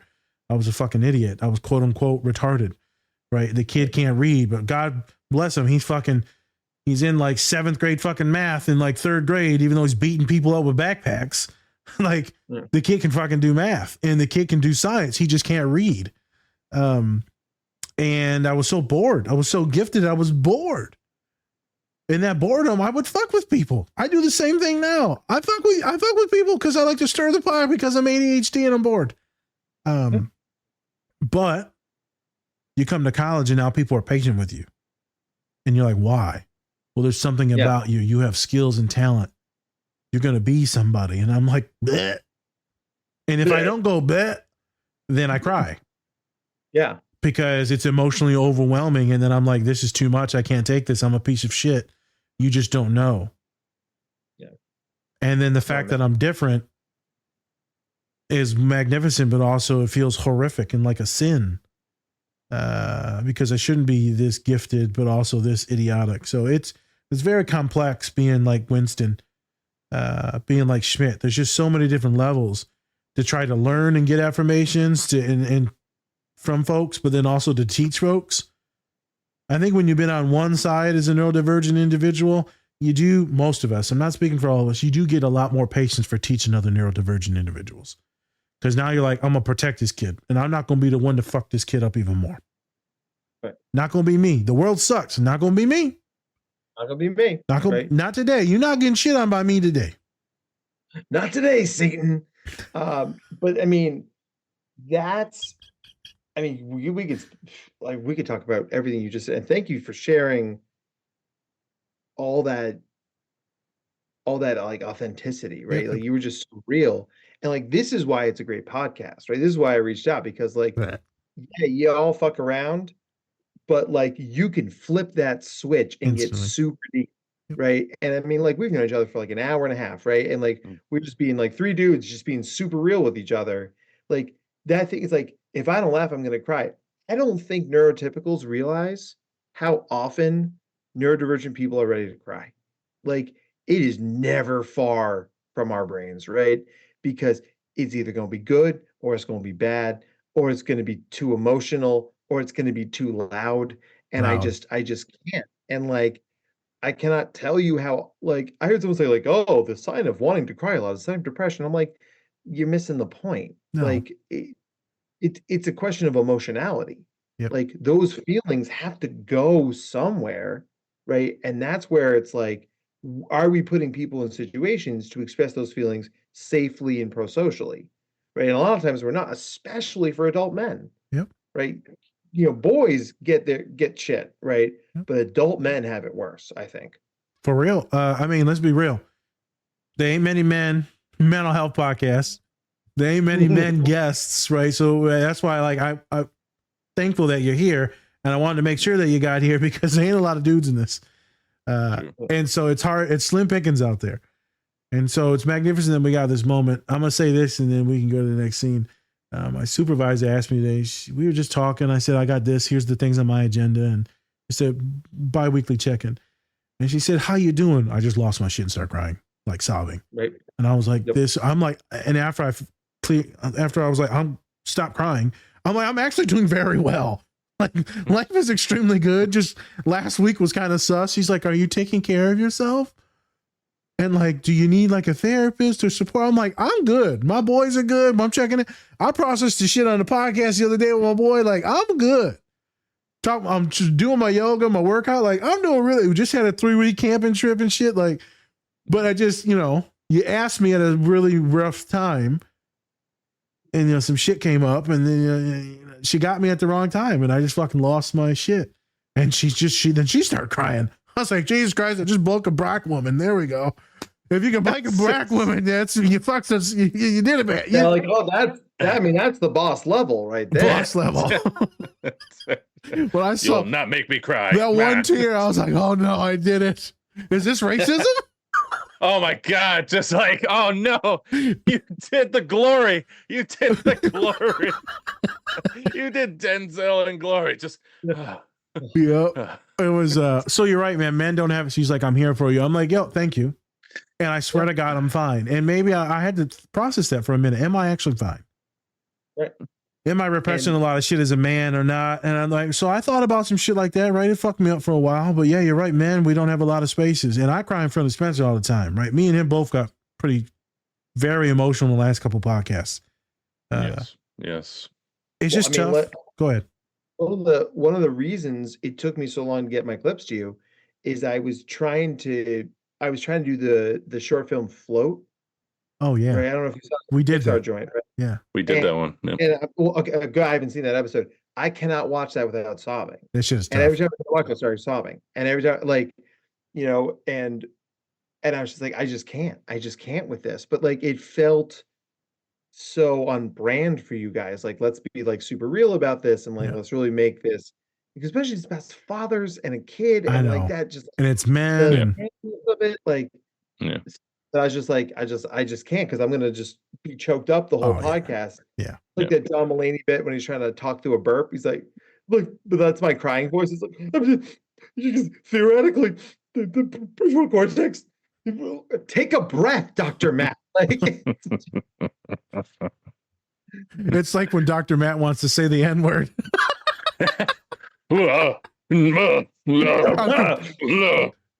Hey, real quick, completely sarcastic. That's not, complete joke. I don't want anyone to get offended. You are obviously not a guy who's going to be blurring out the N-word. Yeah, we know I thought it was funny. It's intrusive. I just don't want him to get in trouble. Yeah. Fair. Okay, let's get. In my head, I'm like, nerd? Nitrogen? Yeah, that's it. Yeah. Nancy Reagan? What was it on South Park? Is it naggers? No, my God. Because they're nagging you so much. We understand. I get it. I'm done. Next scene.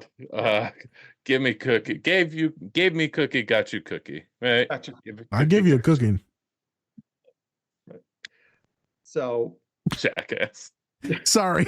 We all got stuck. Well, you just demonstrated what the clip's all about, right? The vital social of prosody, right?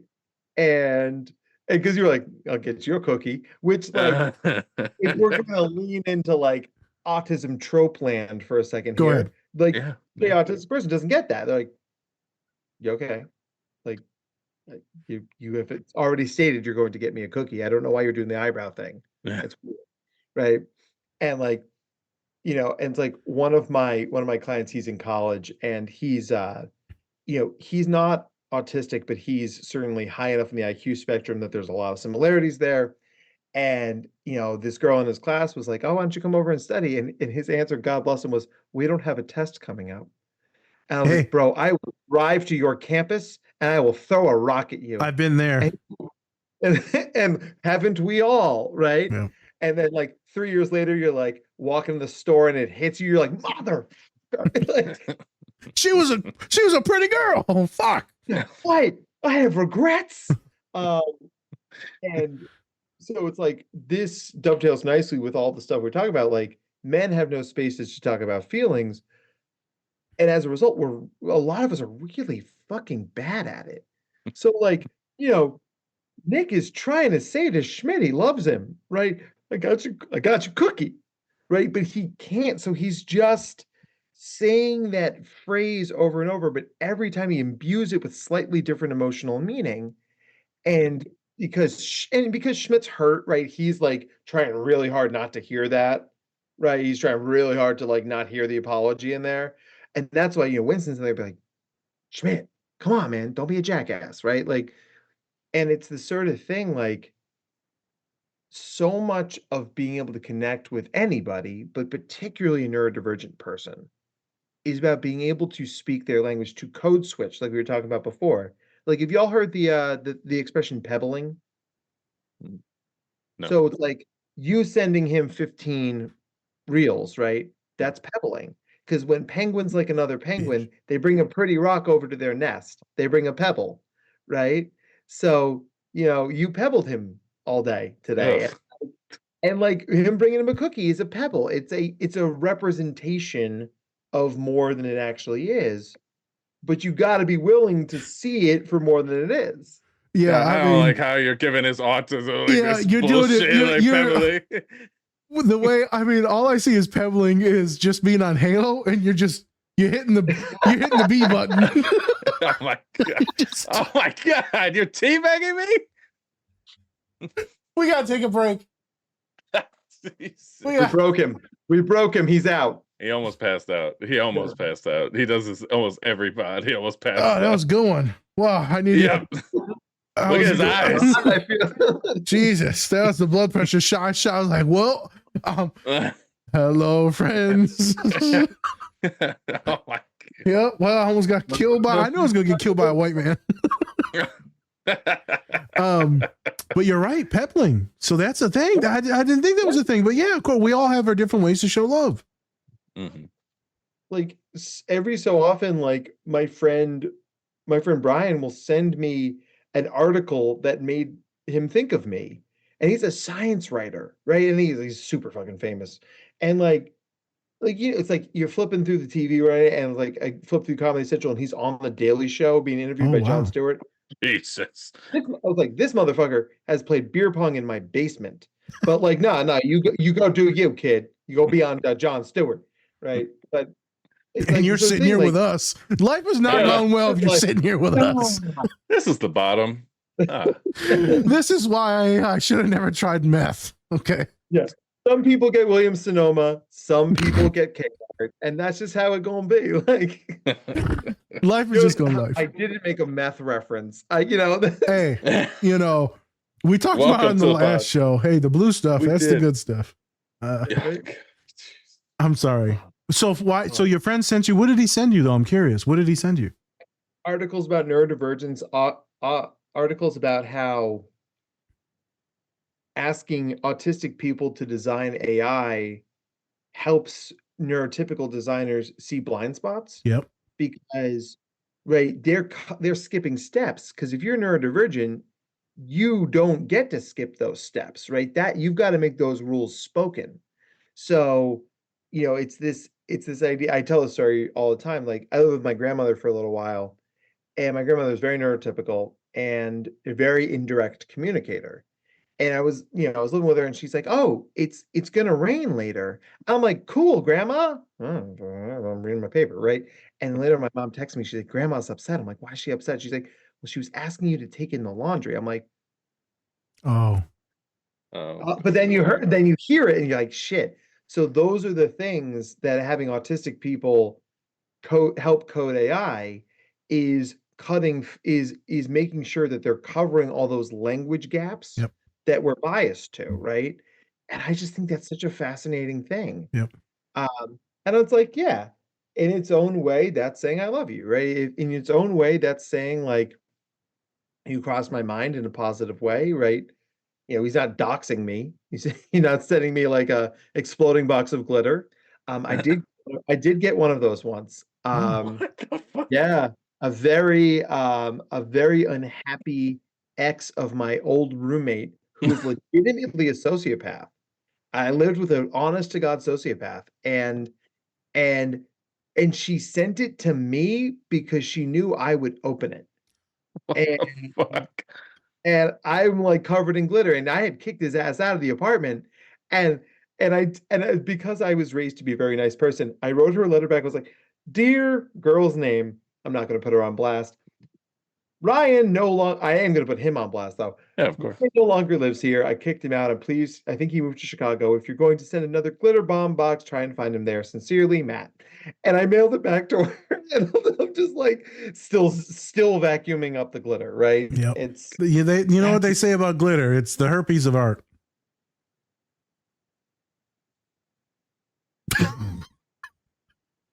Fucking hey, God damn it. Real quick. So I just want to go on the TED version where we guess this white lady's name. Jennifer, Rebecca, Tammy Lynn, Jennifer Lynn. Was there a Lynn at the end of it? Yeah, right? Go through state names, right? Charlotte. Georgina. Georgina. New Yorkie. I don't fucking know. Oh, this is magnificent podcast. I needed this podcast today. Yes. Yeah, yes, I needed this today. That's a good one. Yeah, it's a good one. So, what the hell, Steve? What we talking about? We're talking about masculinity. Cookie. Oh, yeah, so there was a certain word that you used earlier. What the hell is that word? Explain it to folks. It's changing in inflection and meaning of words. Yeah. So the word is prosody. Prosody. And it's the, I mean, for those of you who are partnered, right? It's the difference between your partner saying, "Yeah, you can go out," and "Yeah, you can go out." I mean, it's the same sentence, but it is not the same sentence. Right? And like a chill just went through the podcast audience. Yeah. But it's the sort of thing, there's a lot of nuance to that. And that is traditionally a blind spot for a lot of neurodivergent people. Yep. Because our brains work differently, specifically in this case, mirror neurons. Mirror neurons pick up on what other people do, but we're, if like a neurotypical person is in 4/4 time, we're in like 7/8 time. Like we're like kind of syncing up every once in a while, but it's like, and like, so they're throwing nuance out that our brains are just zipping right past. So you're going to miss things like, "Do you want to come over and study later?" And it's like emphasis on the study. And it's like, "But we don't have a test." Or the like, "Nah, man, I'm good." Versus, "Nah, man, I'm good." And now, can you give yourself permission to say, I don't know what you meant by that, right? Like, you don't have to mind read here. I don't have to figure out what Spencer's trying to communicate. But if my instinct tells me that he's trying to communicate something, it gives me permission to ask that. And maybe that's all he needed to be like, yeah, man, I'm having a tough day. Or like, I really needed this pod, or whatever it might be. Like, so, and it's fun because it's a social skill that lends itself really well for gamification. And a lot of the social skills programming I do as a speaker and a trainer is gamified social emotional learning. So you'll have people reach into a basket, pull out a word, simple word, hello, goodbye, how are you? And then an emotion. So it's like, can you say, goodbye like you're really sad? Well, that's pretty straightforward, right? Can you say goodbye like you're angry? And then they get more obscure as deeper you get into, can you say goodbye like you just came into an inheritance of $73 million, but you have to spend the night in a haunted house? Like, oh, fuck. Can you and just watching your face move through that Spence, it was like a whole emotional journey. That was a 3-part play, right? But it gives us the opportunity to practice that shit, to touch it. Correct. In a way that like you're going to learn it in a safer environment than like on a first date or like at a fraternity formal. Like you want to learn it where it's safe. Yep. So you're laying down those neural tracks for when you actually need it. That's what allows me, that algorithm that you're explaining, that's what allows me to deeper the connection and bond with clients, is because I can see the nuances and inflection in voices where other people can't. Even neurotypicals, they can't do it, where my autism is coded to pick up on it. And a lot of folks, they're oblivious. They'll never see it with their autism, but mine, it's like hypersensitive and it's almost robotic. And I can see this very small gestures in the face, the eyebrows, right? Everything is being analyzed. And sometimes I'm even analyzing even more when I'm looking away, because I know that's maybe when you're unmasking. And so I'm being very attentive to see what the other bodies are doing in the room. And it's a gift. And I try to explain this to other therapists and other interns, right? And it's just hard because they don't have those skills yet. And maybe they can develop it, maybe they can't. Because I have that hypersensitivity and that extreme mirroring neurons where I have a shit ton more than other folks. So it's easier to pick up on these things. And in saying that, I get lost in a lot of jokes all the time. Because if I don't think that you're in the jokey mood, or if I don't code you as being a jokester and like you're a person I take serious, then you could say something to me. I'm like, huh? Yeah. Well, I'm like, oh yeah, no, that's fucked up. She's like, nah, I'm completely joking. I'm like, what? Yeah. I'm like, the other lady the other day, I'm like, you pregnant? She's like, yeah, I'm pregnant. I thought you knew that. How the fuck would I know if you're pregnant? She's like, look at me. I'm like, I'm not answering that. Yeah, That's a trick. right. That's a trick. That's bait. That's bait. Because I thought she was talking about her other kid. I didn't realize she was currently having a kid. She's like, nah. So I was like, autistic moment. I'm just going to go back to my room in my shame. All right. Thank you for, go ahead. Yeah. Like my wife is like a very dry, deadpan sense of humor. And like, I mean, we've got 2 kids. We have like serious jobs. Like, so sometimes she'll say something, I'll be like, sarcasm? Like, because like, I'm just skipping that stone. Right. Yeah. And she'd be like, yeah, yes, babe. I'm like, okay, good. Like, because honestly, at this point in my life, like 15 years ago, man, I would have tried to mask my way through that. Be like, I am laughing, joking, sad for you, happy, interested, excited. I landed the plane. Now I'm like, sarcasm? I don't fucking know. Like, because I fuck would you, rather, Rebecca. right? Damn Not Rebecca. So I almost said it earlier, and I was like, I caught myself at the last minute. Not that it matters. I don't know why I care about this, but yeah, it's fine. I was trying to manipulate you there. It's all good. That's what he does, jackass. Say it. Yeah, I went into not therapy. the droids you're looking for. Yeah, I went into therapy just to be Hannibal minus the eating. Jesus. Isn't that like the whole thing? Yeah, I just like, manipulating people, Yeah, could chose somebody else. That's fine. I chose the cannibal. This guy's a Unabomber now. Yeah. All right, I'm getting away from that. Shut up. I'm just having fun unmasking today. So I know you are. I know you are. Well, the last pod just fucked me up, man. That was pretty tough. So many references that aren't good. Yeah, I know. So this last scene. Yes. This is super quick, right? But I mean, short one, yeah. I got a question for you. Do you struggle with compliments? Oh God, yes. Right. And it's the most ambivalent relationship because, I need them. Right. We have the hangout house. Like we've got a pool, we've got a deck, and I don't mind feeding people. In fact, feeding people is kind of my love language. Okay. Right. Like I'm gonna make some drinks, I'm gonna grill some chicken, put on some music. And the joke here is I will ask you for desserts because I'm no baker, and bring something to drink that you want to drink, right? But the only thing I ask of people is in my kitchen, compliments are currency, right? So I don't need you to bring chips. I don't need you to bring fresh cut fruit. I got that stuff. But tell me you like my food. Just tell me you like my food.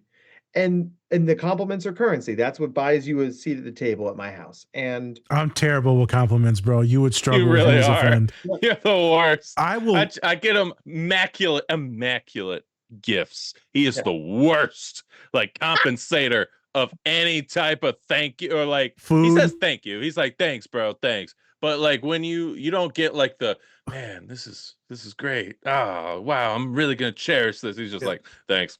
Or he looks at you and goes, I got you cookie. I got you cookie. Yes, Francis, he is got Nick you Miller. cookie. No, you're Nick Miller, not me. Yeah.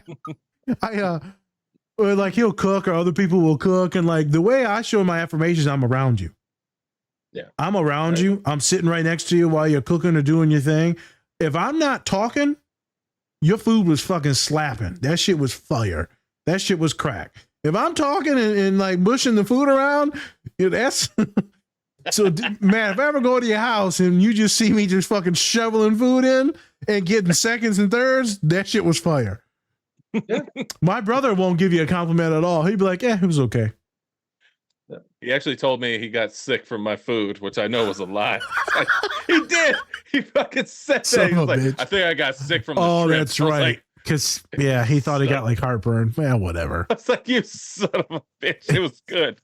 It was good. So your thing is definitely compliments. Is it only for the cooking or is it for other things as well? Words of affirmation.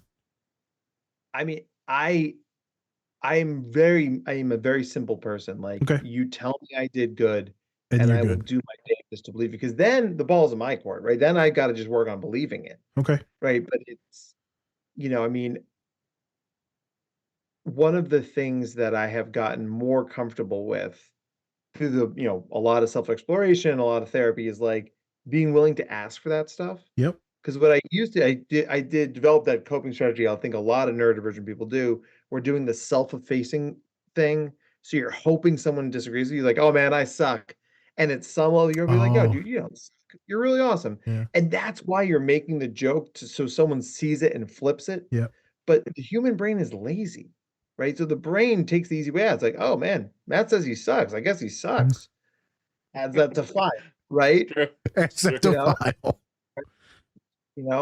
And I missed out on dating a girl who was wildly out of my league.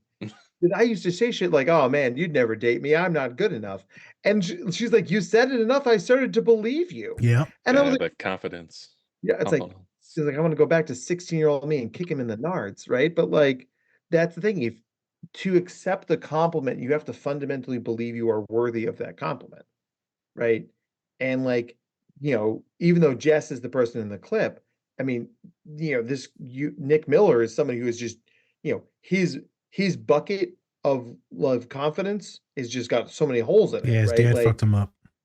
Right. And you have to believe you're good enough to have someone affirm that.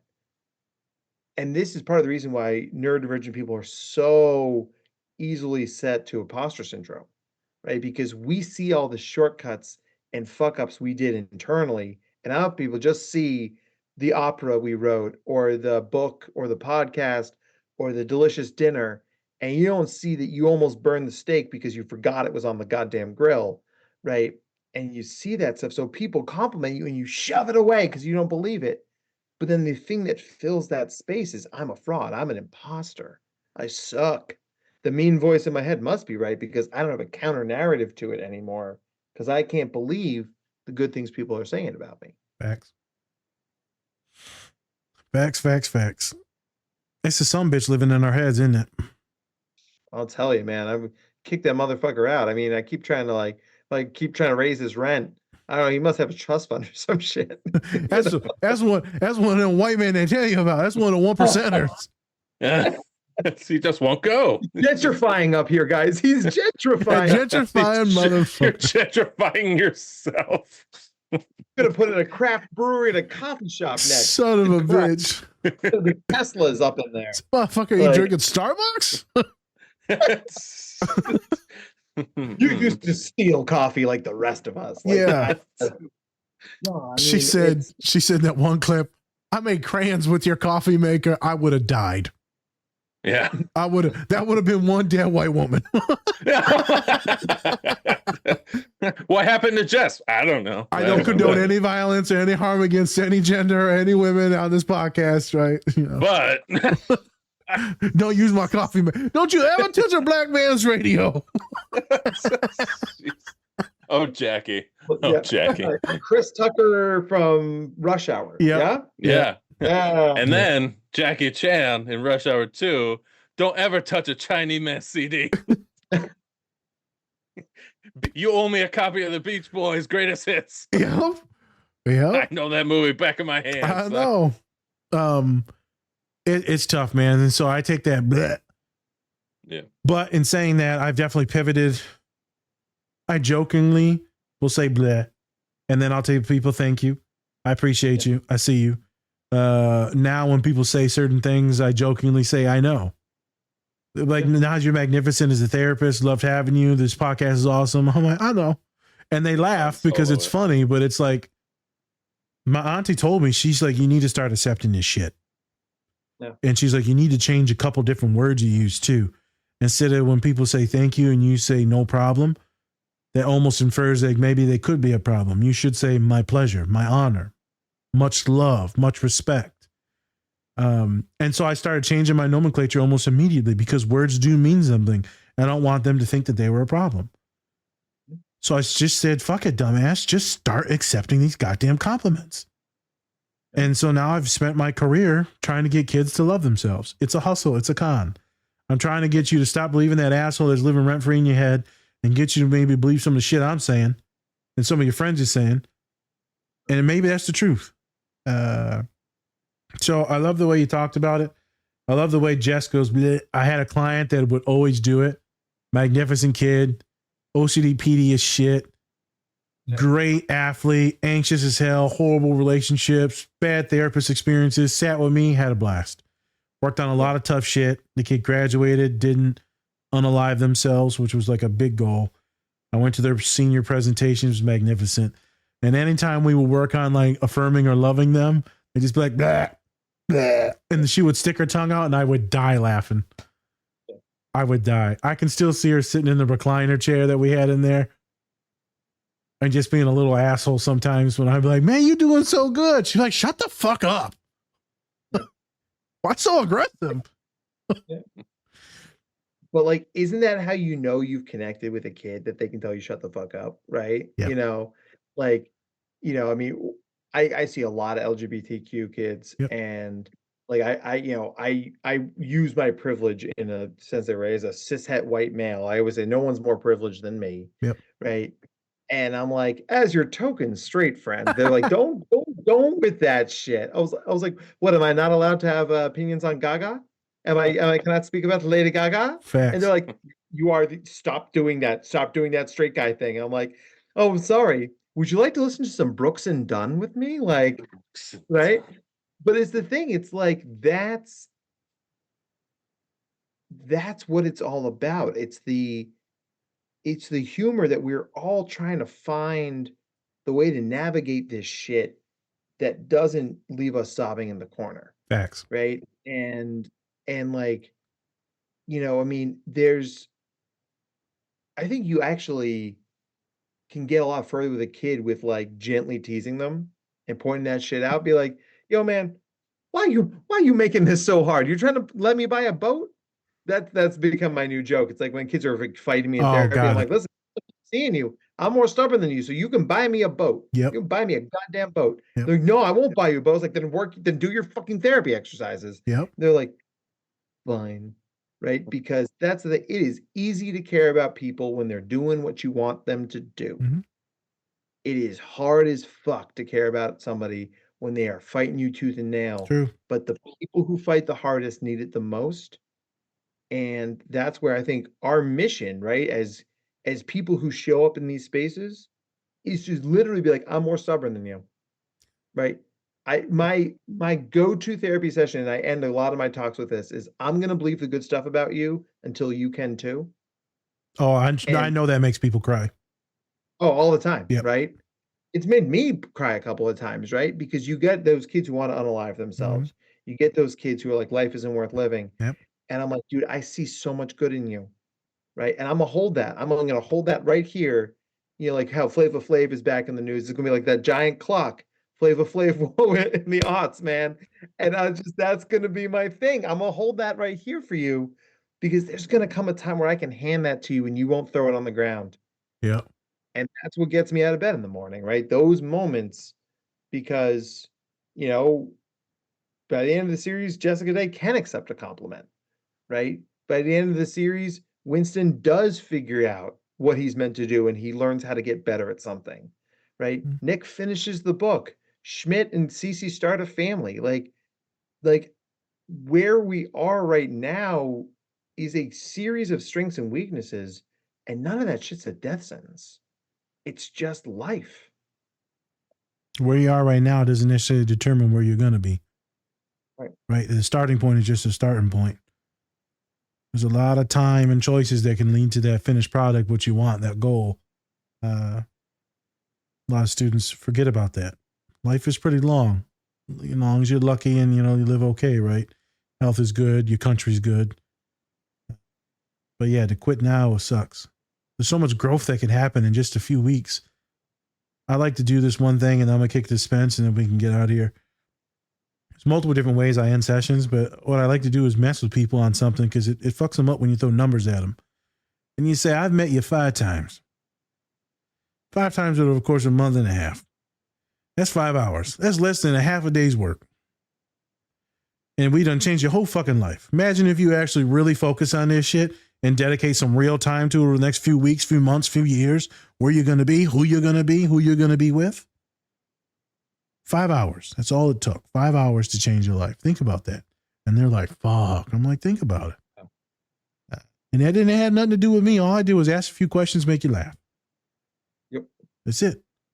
I love the end when I'm terminating with clients is, kid, you were easy to love. And I took that from a video with like Mike Tyson. You were just so easy to love, and I'm sorry others didn't see it. Yeah. And the other one is you need to be more kinder and patient. Stole that from a movie too. You need to be kinder and patient to yourself. And then I do that long pause and I change the inflection and then everyone breaks down. I break down. It's a whole fucking shit show. But it's a good encapsulation of how much they meant to me and how much they should mean to themselves. Now go forward, conquer the world. Spence, boss man, you got anything else? Any other questions? Any other seasonings? No, should be good. I will say, Matt, you did mention Flavor Flav, and I just want to point out he is sponsoring the women's water polo team for the Olympics, and which is huge, especially coming from a guy who has that much influence, in hip hop, things like that. I'm glad in his older age he's actually doing some other shit and bringing light to a sport that not a lot of people really watch at all. Yeah. So, got to give a shout out to Flavor Flav, Well, I mean, and that's that's just the coolest thing. I mean, it's just, if you told that sentence to me 6 months ago, I'd have been like, yeah, okay, Spence. Sure. Right? The guy with the clocks. Yeah. Yeah. Women's water polo. Yeah. Sure. Cool. I mean, but isn't it amazing that the things that can bring us joy, because life gives us combinations of stuff you never would have seen. Yep. And as long as you keep putting one foot in front of the other, you can see that picture on Instagram of Flava Flav and the women's water polo team, just like you can see Snoop geeking out about the swim final the other day. And it's just like, Snoop is in Paris. He carried the torch. He's geeking out about gymnastics. I mean, like, as much as we may have stumbled into the darkest possible timeline in the last 8 years, I'm telling you, like, for the first time in a long time, I feel some hope. And you wouldn't think like Snoop and Flav would be the things that do it, but goddamn if they're not helping, right? Like Yep. they're just nudging me a little bit closer to that Hope Town, and it's been a long time since I visited. Well, I want you to visit this real quick and put some real. I love what they're doing. That's not as much as what Luol Deng has done with the Sudan, South Sudan team, and using his own payroll and money that he got from his own NBA career. He almost died in fucking Chicago. They ran him into the dirt, and he was in the hospital on his deathbed because he got that goddamn sepsis and he almost died. And then he went to the Lakers. They gave him a big contract, right? And then they ended up getting bought out. Whatever. He ended up using his own money to build this national team that wasn't even a country 13 years ago. Now they're in the Olympics. And then they just won a fucking game against a really good Puerto Rico team. Yeah. And they almost beat the U.S. And almost beat the U.S. in the prelims. And so shout out to Luol Deng, one of my favorite players, hard worker, doesn't say shit, magnificent human being. And he almost died a couple years ago. Yeah. Life, you have no idea what life has in store for you people. When you listen to this podcast, he was about to die. He was in the hospital for a long time. And then now he's like this magnificent individual. He always was magnificent. But now he's this coach. And shout out to him and other people that are using the money for good reasons to help people. Earlier, we made some fun about Canelo Alvarez and the $48 million that he took out of his pocket to build houses from the homeless in Mexico. Right? And here in the U.S. now we're imprisoning all of them, right? That's what we're doing now. Canelo took his own money to do this. So shout out to a lot of these men doing what we should have been doing a long time ago, is helping our own people. So specifically black and brown men, I wanted to point out. So thanks, Spencer and Flavor Fave, and thanks for bringing that up, because I really wanted to shout out Luol Deng for that. I love that kid. Since I was in fucking high school, I loved watching him play. Yeah, I mean, when he was on the Bulls, man, he was a god.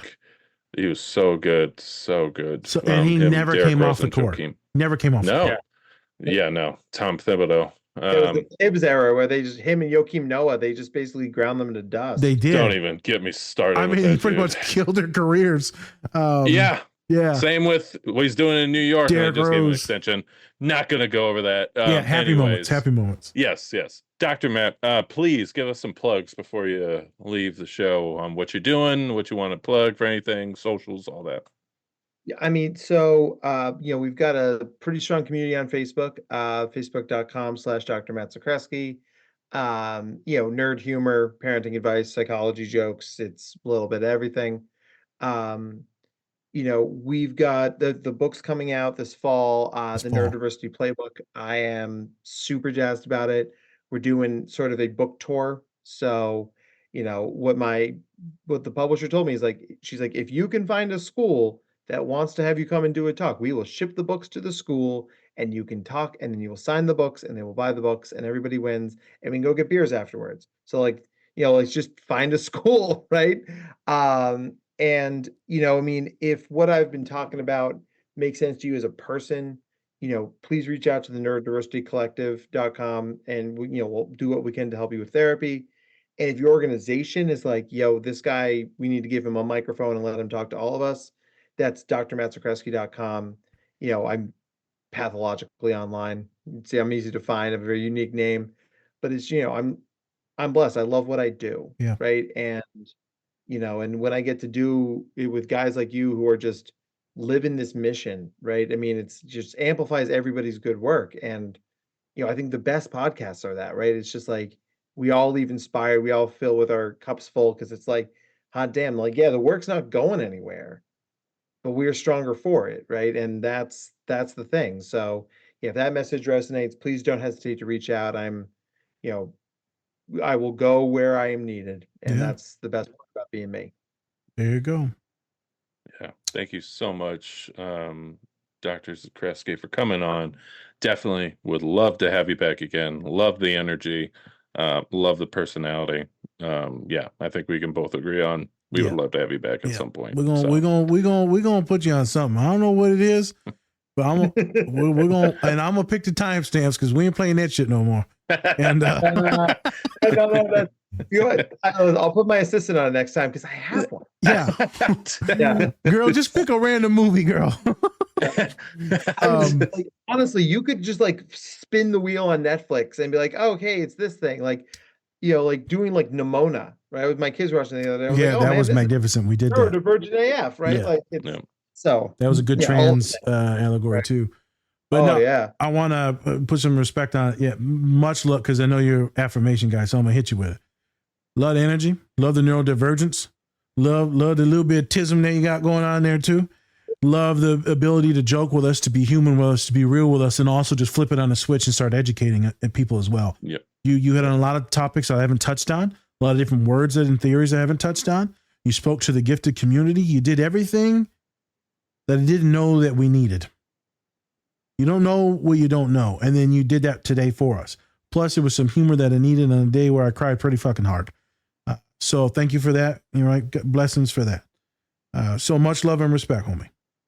Yep. I'm gonna start crying if I say anything else. So okay. All right. And with that, look at the time. Right?